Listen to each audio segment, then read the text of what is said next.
Continuing production of The Open Mind has been made possible by grants from the Rosalind P. Walter Foundation, the Bluestein Family Foundation, Carnegie Corporation of New York, the Malkin Fund, the Center for Educational Outreach and Innovation at Teachers College, Columbia University, and from the corporate community, Mutual of America and Rudolph Finn.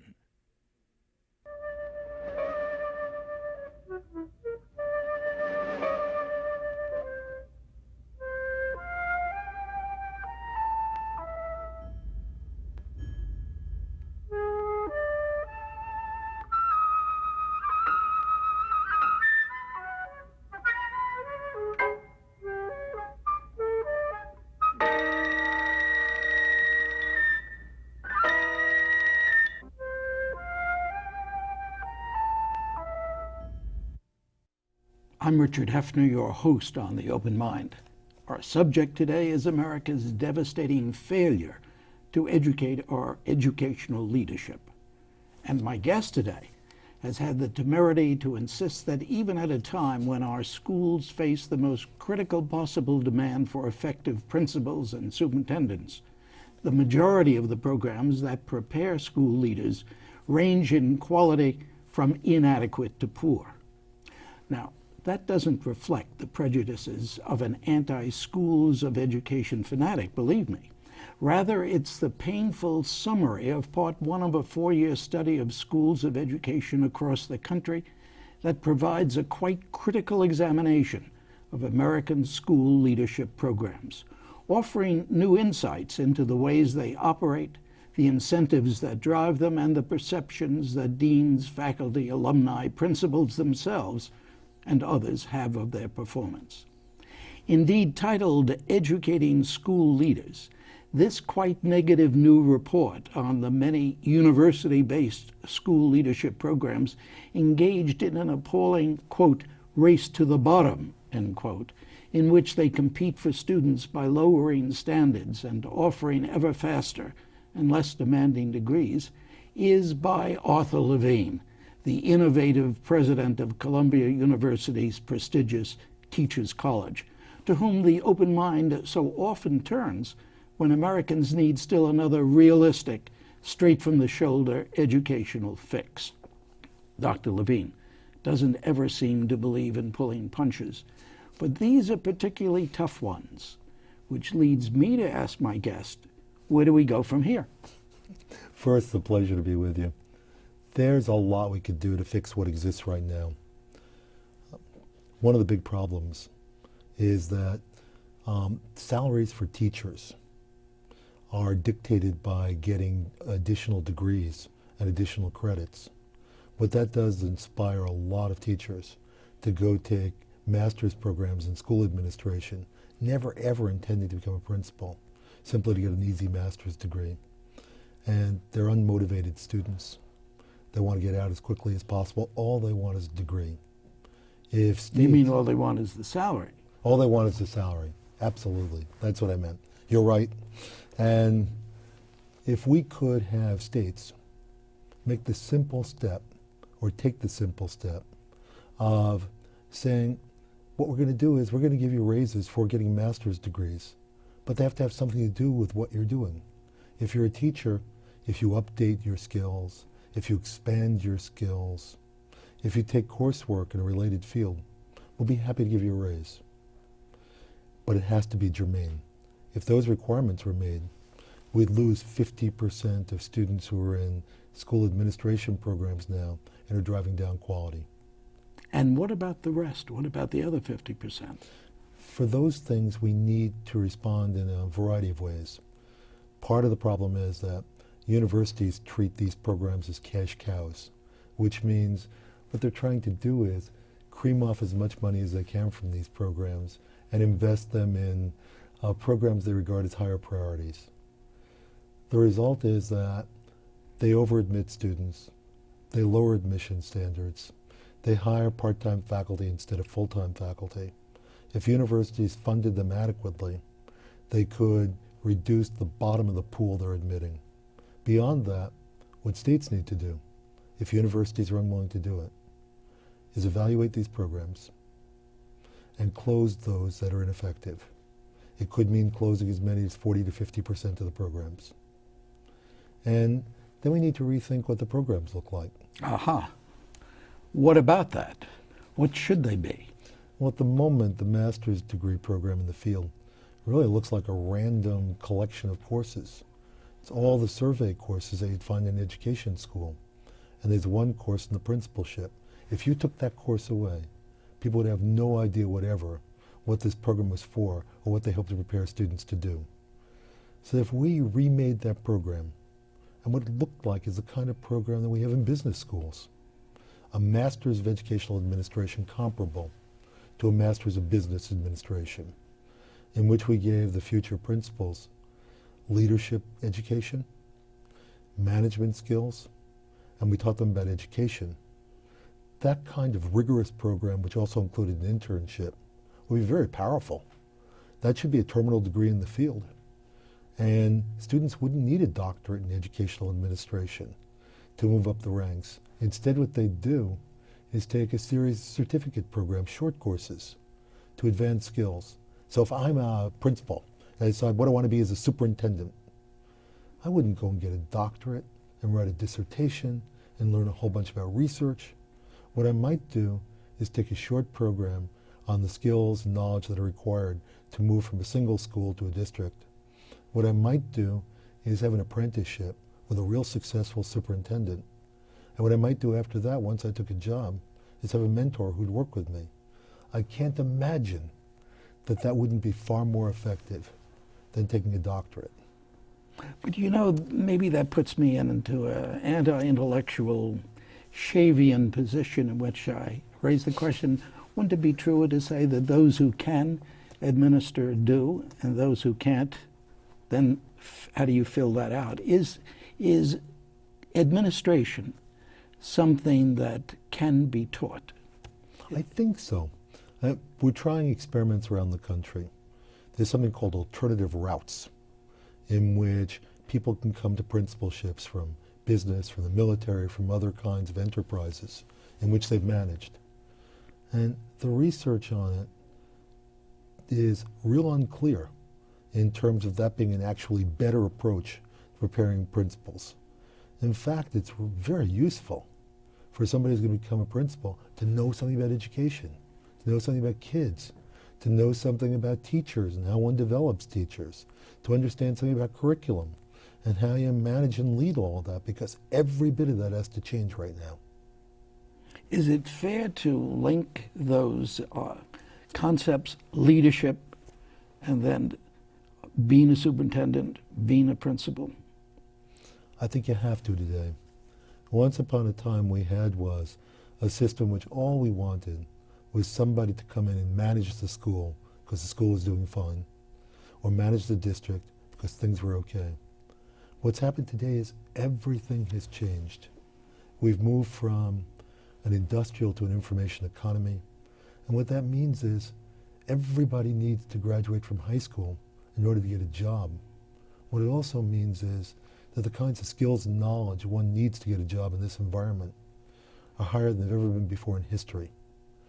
So that the job of principal becomes getting people through that kind of system at a time in which the states have said, you know, we're less interested in the process that you put kids through. All we care about are the outcomes. You've got to bring them to this level. You've got to achieve state standards in order for people to graduate, at a time in which the demographics are changing profoundly.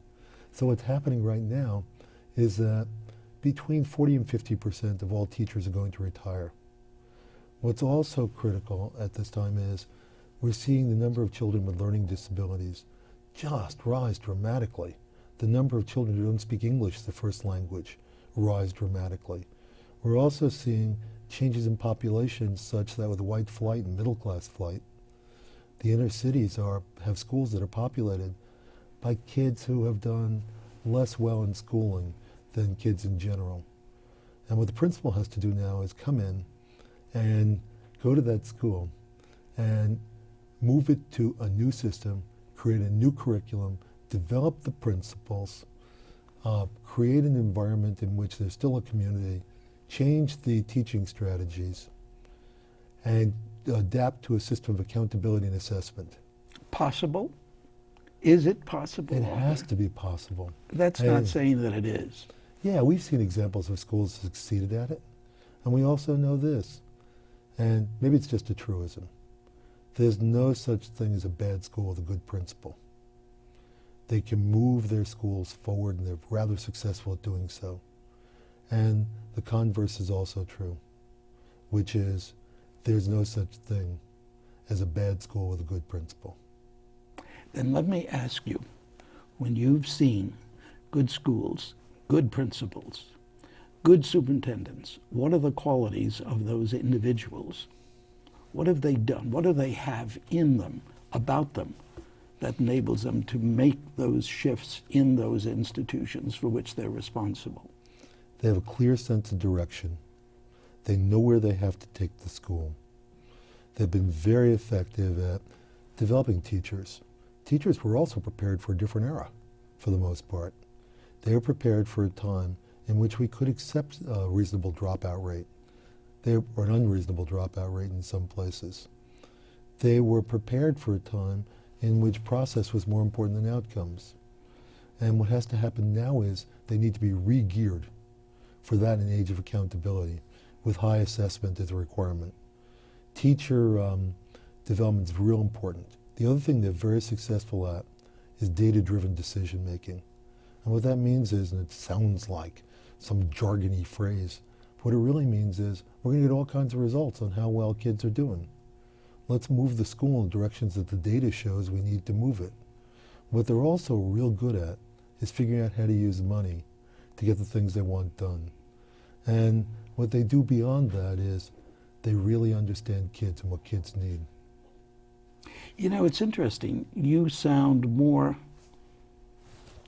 optimistic now about the possibilities in this area than you have in the past. When you've been here, and we've had so many interesting discussions, the leave no child behind quandary, so many things that I've seen Arthur Levine angry because of what he thinks has been inappropriate action, governmental action. Now, you seem to be saying, we can do it. This is okay. No, I'm still angry about a whole bunch of things. I think the reality in our cities is still that they're underfunded compared to our suburbs. I think the quality of teachers in our cities is much weaker. I think that the children in our cities are forced to deal with curriculum materials that are out of date often, that the physical plant that we call schools is inadequate. I think there are very serious problems in inner city schools. And I think kids in inner city schools aren't going to have a real chance until we do for them, recognizing that they're coming to school less prepared. What do you need for a kid who's less prepared? You know, we probably ought to start them earlier. Let's start them with preschools, maybe at age 3. And you know, if we expect a kid from a real affluent community to be able to complete a curriculum in 180 days, poor kids ought to have more time because they're coming with more deficits. And so we ought to extend the school year, and we ought to extend the school day. And what we ought to do beyond that is we ought to get them the best teachers that exist in America, which we're not doing now. And in order to do that, it's going to take a great deal, because why wouldn't a good, high-quality teacher go to the suburbs? Salaries are higher, working conditions are better. What it means is if we're going to attract teachers to inner cities, we have to pay much higher salaries in order to beat out the suburbs. So ultimately, if we're going to give children a chance, we need to do all of those things: preschools, longer school years, more time, and better teachers. Is there any indication, though, over the last 5 years, there's been movement, substantial movement, meaningful movement in those directions? Yes. One of the most important things that's happened in recent times has been the fiscal equity decision in New York City. And it's happening in a lot of states right now, which is lawsuits are being pressed against states for funding school systems at lower levels in the cities than the suburbs. And the courts are providing that kind of funding ultimately in their decisions to redress the balance. And in New York City, what it means is New York City is going to get over $5 billion a year for its schools. Where is it going to get it from, Arthur Levine? It's going to come from the states. Will that money be forthcoming, or will there be a continuing dance between the courts saying you must do this and legislatures not doing it?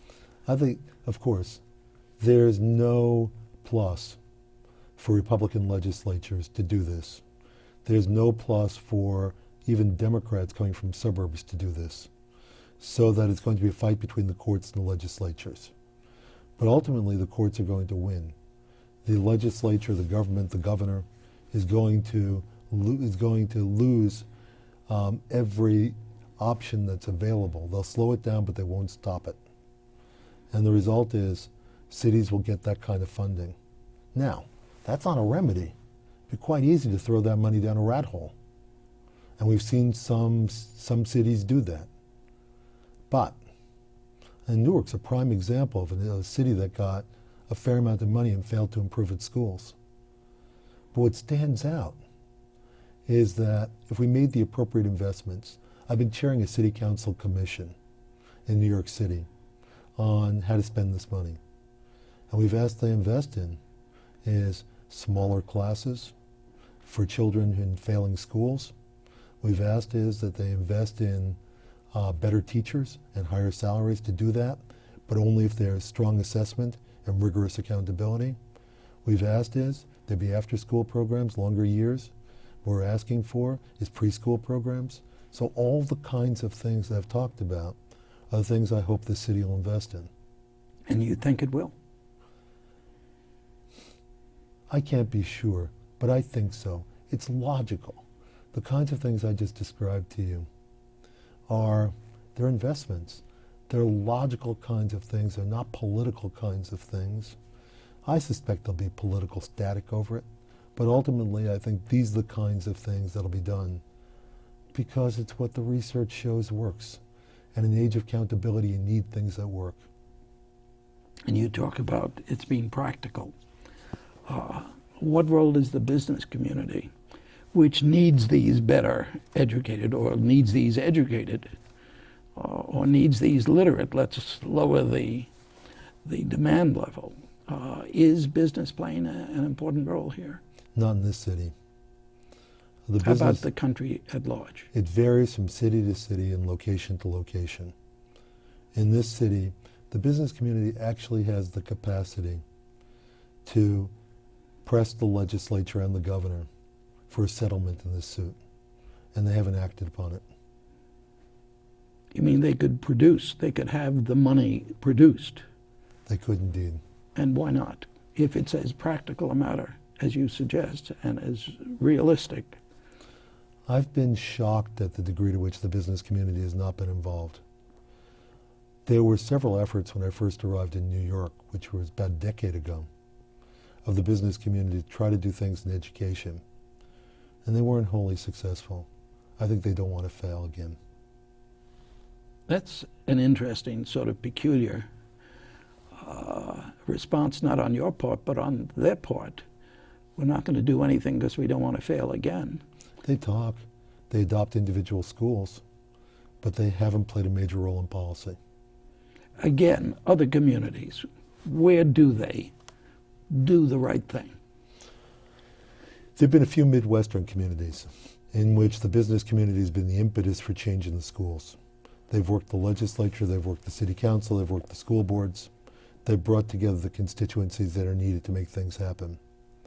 And some of them are early, some of them are later along, but they've produced some results. We still haven't turned around any urban school system in America. That's a shocking fact, because we've been talking about this a long, long time. We haven't been wholly serious, and we don't have to be wholly serious, because if one looks at who attends inner city schools, for politicians, all they really need to do is rub their hands together and talk about how sad the conditions are. The reality is that parents of children in inner city schools have lower voting rates. They haven't taken to the streets and said, I'm angry, I'm not going to take this anymore. And as long as the issue doesn't get pressed, we don't need to make the kinds of investments that are necessary to make this better. Actually, the mayor in New York was incredibly courageous in taking on education as his primary issue. The reason being that it makes far more sense for a candidate to keep school boards and other kinds of mechanisms that keep the candidate from, or the mayor, from the education system. That means you can run the first time and say, our school's despicable. That's why I'm running for mayor. And you run the second time saying, our school's despicable, and I just can't get my arms around them. It's a far safer posture, because fixing urban schools is expensive and it's hard and it's long. Arthur, are we much further behind the 8 ball here than other industrial societies are? I can't answer your question. I don't know. I know it's a larger problem for us only because we've made it much more visible, made it much more a center of our activities. I know in Britain that it's also becoming a center for the Blair government. It has been a center. I don't know what the numbers are. As you know, I've just returned from Italy, and my wife and I didn't go and look for answers to that question, but from several people there were such negative things said about the school system. I thought to myself, my gosh, maybe we're not that unique after all. Look, we've talked about this a lot of times. Is Arthur Levine more, less, or whatever, hopeful, despairing about the schools? Honestly, no nonsense. Our suburban schools in this country are real good. Okay. Our urban schools, what I'm hopeful about, or what I think's happened, is we've done a fair amount of triage. And what that means is we've created small schools, we've created pockets of excellence, we've created quality. Have we turned around whole systems? Absolutely not. So what I'm taking solace in is the fact that there are places in which you can see real improvement and real differences. We still haven't made the commitment to make our schools and our cities better. We haven't put the resources into it. And that's what it's ultimately going to take. All right, now thinking about where we began, the question of your massive report on study and several reports on school leadership. Will Columbia University's Teachers College, of which you're president, take the first step? I think we've taken the first step. I define the schools in the study as of 3 types. There are models, there are strong schools, and there are schools that are inadequate or worse. We're not a model. I found no models in America. You found no models in America? The only model I found was in Britain. Second, are we a strong school? Anytime the lists come out that rate the top 10 schools, we're invariably on those lists. We're always on those lists. So we're strong. So we don't fit into the last category either of inadequate to poor, inadequate to failing. What are we going to do over the next little while? What's interesting is it has nothing to do with me or my recommendations. About 2 years before I released this report, having shared none of it with our Department of Educational Leadership, or our program in educational leadership, the program began a re-examination of everything it was doing. And they called in people from executive programs in business schools. They went to the Army War College. They brought in the for-profits who were working in the area. And what they're currently doing is looking at their program and trying to figure out what it's going to be. My recommendation was to eliminate the doctorate. I don't think our program is going to eliminate the doctorate. I think at the moment, the only way the doctorate is going to be eliminated is for states to say, what we're demanding of you is you have the equivalent of the MBA in education. That'll be the requirement. The doctorate won't be changed until then. It's an economic problem for any school that tries to do it. You're not opposed to the doctorate per se in education. No. But I want doctorates for practitioners who are going to be leaders eliminated. Right. There's no reason to have this. You want it to be a research. A research degree. Right. To prepare future scholars who want to study leadership. I was at the graduation the other evening at Teachers College and looked at all those new masters. Do you think they have the same enthusiasm, more enthusiasm now perhaps, than when you arrived on the scene? No, I can't attribute any of that to me. I don't People even who mean choose people we who choose changing? it, people who, but that's not the reason they come with optimism. If you think about the people who are graduating with master's degrees from a place like Teachers College, they're real bright people who have a lot of choices. They knew they weren't going to make any money in getting a degree in education. The reason they came is that they're enormously idealistic and they want to make a difference. And that was true 10 years ago, and that's true now, and it's probably true when the school started. It's a generation of social activists. Will they stay that way in the 1 minute we have remaining? I hope so. They sure seem to, although there are a lot of forces that encourage them not to because of pay, families, other issues, but they seem to hang in. Well, you and I are still around. You much younger than I am, but Oh, please. there is something so much more about this business of teaching. Thank you. Absolutely. And thank you so much for joining me on Thank the you for Open having Mind me. once again, and for teaching us all, Arthur Levine. And thanks too to you in the audience. I hope you join us again next time. And if you would like a transcript of today's program, please send $4 in check or money order to the Open Mind, P.O. Box 7977, FDR Station, New York, New York 10150. Meanwhile, as another old friend used to say, good night and good luck.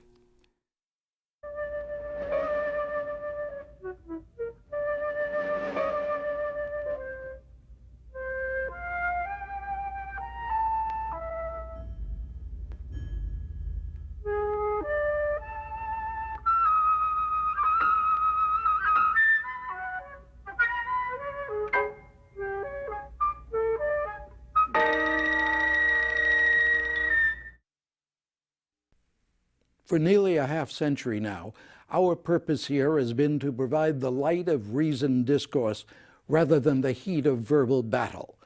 That surfaces clearly in As They Saw It, the new paperback collection of conversations from the Open Mind, with a foreword by Mario Cuomo and with memorable words from Martin Luther King, Jonas Salk, Betty Friedan, Malcolm X, Bill Moyers, Rudolph Giuliani, Norman Mailer, and dozens more. Read the book. I think you'll like it. Continuing production of The Open Mind has been made possible by grants from the Rosalind P. Walter Foundation, the Bluestein Family Foundation, Carnegie Corporation of New York, the Malkin Fund, the Center for Educational Outreach and Innovation at Teachers College, Columbia University, and from the corporate community, Mutual of America and Rudolph Finn.